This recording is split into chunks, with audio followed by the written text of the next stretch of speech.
लक्ष्य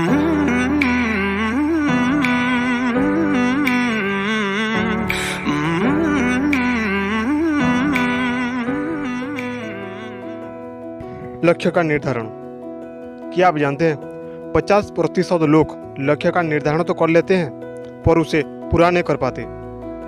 और उन 50% में से आप और मैं भी हूँ। हम अपने लक्ष्य को चुनाव तो कर लेते हैं कि मुझे क्या प्राप्त करना है, पर उन 50% लोगों में से केवल 5% लोग ही अपने लक्ष्य को प्राप्त कर पाते हैं। ऐसा इसलिए होता है कि जैसे ही हम अपने लक्ष्य के प्रति और एक कदम बढ़ाते हैं तो अभी ही ना कोई समस्या उत्पन्न हो जाती है और हम हार मान जाते हैं। मैं भी कई लक्ष्यों का निर्धारण करता हूँ, जैसे कि रात को 2 विषय का रिवीजन करूँगा, पर जब पढ़ने के बढ़ता हूँ तो आधे घंटे में ही मन उभरने लगता है और मैं लक्ष्य के वंचित हो जाता हूँ और वो लक्ष्य बीच में ही अधूरा रह जाती है। इसका समाधान इस छोटी सी कहानी में बताया गया है, जैसे आप सुनकर आप और मैं 50% लोग में से शामिल हो सकते हैं। ये बहुत ही सुंदर सी कहानी है जिसके हर एक वाक्य में गहरी शिक्षा छुपी हुई है, और खास बात यह है कि ये बहुत ही प्रेरणादायक कहानी है जिसके सुनकर आप अपने लक्ष्य को 2 गुना जोश के साथ प्राप्त कर सकते हैं।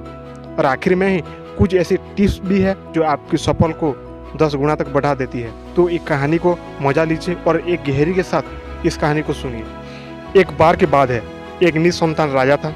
समय के साथ साथ वो बूढ़ा हो चुका था और उसे राज्य के लिए एक योग्य उत्तराधिकारी चिंता सताने लगी थी। योग्य उत्तराधिकारी खोज के लिए राजा ने पूरे राज्य में ढिंढोरा पिटवाया। अमुक दिन में शाम को जो मुझसे मिलने आएगा उसे मैं अपने राज्य का एक हिस्सा दूंगा। राजा को इस निर्णय से राज्य की प्रधानमंत्री ने रोष जताते हुए राजा से कहा, महाराज, आपसे मिलने तो बहुत से लोग आएंगे और यदि सभी को उनका भाग देंगे तो राज्य के टुकड़े टुकड़े हो जाएंगे। ऐसा अव्यवहारिक काम ना करें। राजा ने प्रधानमंत्री को आश्वस्त करते हुए कहा, प्रधानमंत्री जी, आप चिंता ना करें, देखते रहिए क्या होता है। निश्चित दिन जब सबको मिलना था, राजमहल के बगीचे में राजा ने एक विशाल मेले का आयोजन किया। मेले में ही नाच गाने और शराब की महफिल जमी थी। खाने के लिए अनेक स्वादिष्ट भोजन भी था। मेले में कोई खेल भी हो रहा था, जिसके कारण राजा से मिलने आने वाली कितनी ही लोग नाच गाने में अटक गए।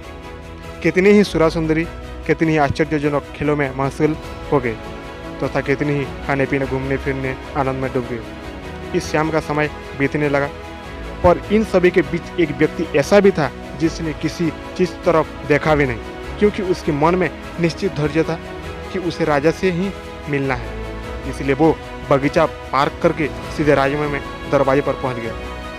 पर वहाँ खुली तलवार से लेकर 2 चौकीदार खड़े थे। उन्होंने उसे रोका, पर वो रुकने वाला कहाँ था। उनको रोकने के अनदेखा करके और चौकीदारों से धक्का मारकर वो दौड़कर राजमहल में चला गया, क्योंकि वो निश्चित समय पर राजा से मिलना चाहता था। अब जैसे ही वो अंदर पहुंचा, राजा उसे सामने ही मिल गए। राजा ने कहा, मेरे राज्य में कोई व्यक्ति तो ऐसा मिला जो किसी प्रलोभन से फंसे बिना अपने धैर्य तक पहुंच सका। तुम्हें मैं आधा नहीं बल्कि पूरा राजपाट दूंगा। तुम ही मेरे उत्तराधिकारी बनोगी। वो व्यक्ति खुश हुआ कि वो जिस लक्ष्य से आया था इसका फल मिल गया। वो बिना किसी रुकावट के चक्कर में आए बिना अपने लक्ष्य को प्राप्त करने में सफल रहा। तो ये कहानी की सीख क्या है? उस व्यक्ति का दृढ़ संकल्प ही उसे उसके लक्ष्य पर स्थिरता बनाई रखी। ये जो शब्द है ना, दृढ़ संकल्प, वो गहराई को समझने वाला व्यक्ति अपने मनचाही लक्ष्य को प्राप्त करने में क्षमता रखता है और प्राप्त भी कर लेता है। ठीक उस व्यक्ति की तरह जिंदगी खेलती है भी उसी के साथ है जो खिलाड़ी बेहतरीन होता है। दर्द सबकी एक सी है, मगर हौसले सबकी अलग अलग है।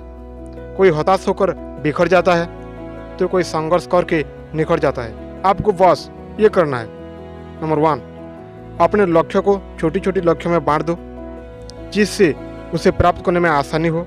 नंबर 2, लक्ष्य को पूरा करने के बाद टिक लगा दी। नंबर 3, जितना भी काम हुआ उसे नोट करें और 3 दिन ऐसा ही करें। आप स्वयं देखेंगे कि आपकी सफलता की दर पहले से ही 2 गुना हो गई है।